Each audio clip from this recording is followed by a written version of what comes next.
something happened. So she goes, you're mad about him screwing your wife. First of all, those were two adults. They decided that, right? Good, bad, or indifferent. That's the truth. He was a child. So whatever you did to him, not that I don't think he was the one that violated him, but you knew something was wrong with him and that someone had violated him, and you chose not to tell the truth. Shame on you.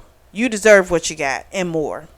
So she's leaving out of his office, and Gideon's right there, and Gideon's like looking at, Dr. Lucas with pure hate. He's like, you stay away from her. And he's like, she came to me. And he was like, I don't care. Don't even look in her direction. So they leave out, and then they go to the car, and he's like, so you're just causing trouble all over, all everywhere. And she's like, well, you don't want to give me answers. I'm going to find them out some kind of way. So he kisses her, but she was like, I need more information. She's like, this whole blind loyalty, that's not going to work for me. They switch cars, and then he goes and he basically tells her what happened to him. So basically, when his dad committed suicide, remember his dad did a whole Ponzi scheme, right?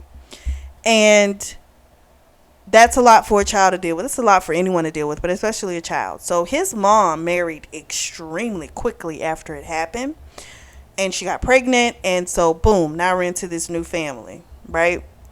And so he was acting out different things. He had a lot of stuff going on. So they did get him someone to see, and come to find out, that guy was like making him masturbate in front of him. He's like, you're so upset because you need a release. So he finally, when he told his mom about it, that's where everything happened. She didn't tell, she did take him to see a pediatrician to see if something had happened. Got the word back, nothing happened. And he kept telling her it did, but she didn't believe him. That's the reason he said she didn't love me enough.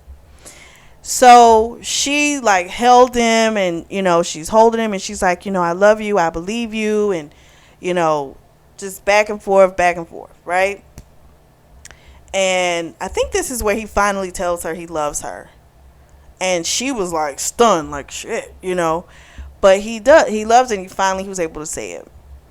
So after that, on her way home from work, she talks to her mother, finds out that the police were still questioning Richard, and I guess that morning they had been, and Eva had to calm her down because she's freaking out.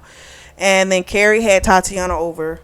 She apparently was out of the country, and she didn't know what had happened to him, so she was playing all sexy nurse for him. So he tells Eva he does still want to see Trey, but he doesn't know how it's going to work because he's not giving up women. So we'll see how that works out.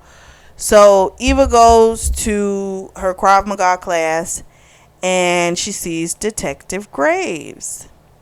And Detective Graves comes up to her and to talk to her. And at first, Eva's like, I don't think I need to have my lawyer present. And so she was like, no, you don't. We're closing the case. She says, but your boyfriend did it.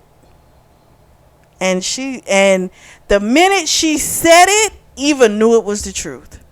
It was almost like every single thing kind of made sense at that moment.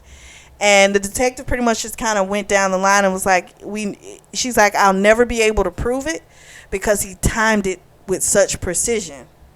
So when they were at that Kingsman launch, there apparently was a fire. No one can really be accounted for fully. Like, people saw him, but they can't pinpoint a time. Where Nathan was staying was only 15 minutes walking distance away from the event. So he had enough time. Nathan was killed like one stab in the heart. So he didn't have to be there all day. This took less than a minute. She said, but you know what? We found his place. He had pictures of you everywhere. Every article about you. He was going to eventually kill you. Like, it was beyond obsession. It was beyond anything that he was going to kill you. She said, I don't know when, but he was going to do it. And apparently he had tried to get money from Gideon as well. So not just Richard, but Gideon as well. So he thought if he showed those pictures to Gideon, it would kind of make him not want you. And when that didn't work, you got to think, if he can't get what he wants, he's not going to get the money, then he's going to take this girl out. So she's like, honestly, he was a bad person, and no one's going to miss him. When we asked his dad was like, my son died a long time ago. So she's like, we'll just let it be closed. She's like, but I figured I would tell you so that you all could be back together, because they needed all of Eva's reactions to be legit, and they really were, because to her, they were broken up. This was really happening. So she goes to see Gideon afterwards, and they don't even say it, but he knows that she knows. And she thought back to what he said when he said, I will kill for you, I will do anything for you, but I will never let you go. I can't. And she was pretty much like, well, we just gonna figure out how we gonna do this. But she loved him for it at the same time, because the truth of the matter is she felt peace. She still had nightmares about this person. So with him dead, she does feel peace. And so that's where it ends on book 2. So the next book in this series is going to, and this one was a little longer, but there was a lot of stuff that happened. The next book is going to be Entwined with You, and we're going to jump into that next week. Let me know what you guys think so far of this series. Drop down in the comment section, in the discussion board. As always, I truly do appreciate your support, and thank you so much for tuning in to the Always Reading Book Club.